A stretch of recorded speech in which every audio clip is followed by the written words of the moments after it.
आई, मी माझ्या पॉकेट मनीचं व्यवस्थापन करण्याचा प्रयत्न करते, पण माझे पैसे कुठे जातात हे समजायला खूप कठीण होतंय. खूप छान सुरुवात आहे मीरा. पैशाचं व्यवस्थापन हे जीवनातील महत्त्वाचं कौशल्य आहे. मी तुला काही आर्थिक कौशल्य शिकवते जे तुझ्या आयुष्यासाठी उपयुक्त ठरतील. बजेटिंग म्हणजे पैशासाठी योजना तयार करणं. तुम्ही पैसे कसे वाचवाल, खर्च कराल आणि गुंतवणूक कराल. बजेट तयार करण्याच्या पायऱ्या काय आहेत तर तुमचं उत्पन्न, पॉकेट मनी, पार्ट टाईम कमाई हे सारं मोजायचं. तुमच्या खर्च करण्याच्या गरजा म्हणजे शालेय साहित्य, अन्न इत्यादी आणि हौस मौज, खरेदी करणं, चित्रपट पाहणं अशा वर्गांमध्ये त्याची वर्गवारी करायची. बचतीसाठी, खर्चासाठी आणि अनपेक्षित खर्चासाठी थोडी रक्कम बाजूला ठेवून द्यायची. आता तुला उदाहरण द्यायचं झालं तर जर तुझं मासिक उत्पन्न 2000 असेल तर 500 रुपये बचत कर आणि 1200 रुपये गरजांवर खर्च कर.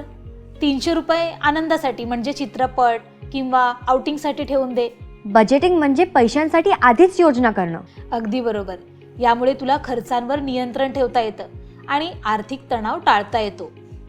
आता याचं महत्त्व काय तर बचत भविष्यातील गरजांसाठी, आपत्कालीन परिस्थितीसाठी किंवा दीर्घकालीन उद्दिष्टांसाठी मदत करते. आता बचतीच्या पद्धती काय आहेत तर दरमहा तुमच्या उत्पन्नाच्या 20% ठेव ही बाजूला ठेवून द्यायची. बचत खाते उघडायचे किंवा बचतीचा मागोवा घेण्यासाठी ॲप्सचा वापर करायचा. उदाहरणार्थ जर तुला 20,000 रुपयाचा लॅपटॉप खरेदी करायचा असेल तर दरमहा 2,000 रुपये बचत केली तर 10 महिन्यात तुझं उद्दिष्ट पूर्ण होईल. जर मला लवकर पैसे लागले तर काय करायचं? म्हणूनच आपत्कालीन निधीसाठीही बचत करणं तितकंच महत्त्वाचं आहे. थोडा निधी बाजूला ठेवून द्यायचा. खर्चाचा मागोवा ठेवायचा म्हणजे तुमचे पैसे कुठे जात आहेत हे जाणून घेणं तुम्हाला अनावश्यक खर्च ओळखायला आणि बजेटिंग सुधारायला मदत करतं. आता मागोवा कसा ठेवायचा?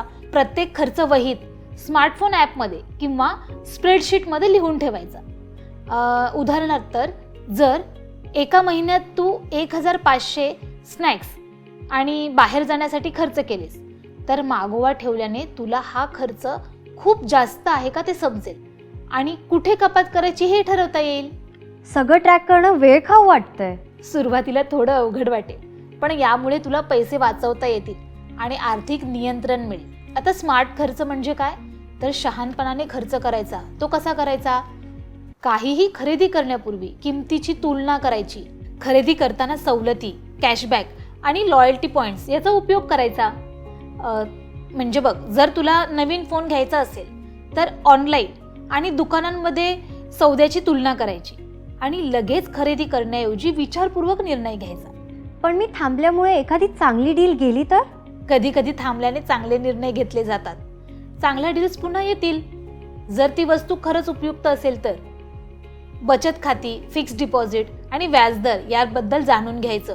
डेबिट आणि क्रेडिट कार्ड्स यांचा जबाबदारीने वापर कसा करायचा आणि क्रेडिट कार्डचं कर्ज कसं टाळायचं हे समजून घ्यायचं.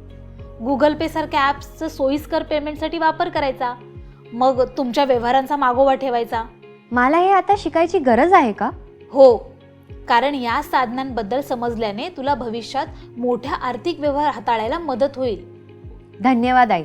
आता मला माझ्या पैशांचं व्यवस्थापन कसं करायचं हे कळलं. मीरा, ही कौशल्य नियमितपणे सराव कर. ती तुझ्या आयुष्यात प्रत्येक टप्प्यावर उपयुक्त ठरतील. मी माझ्या मित्रांनाही बजेट तयार करायला मदत करणार.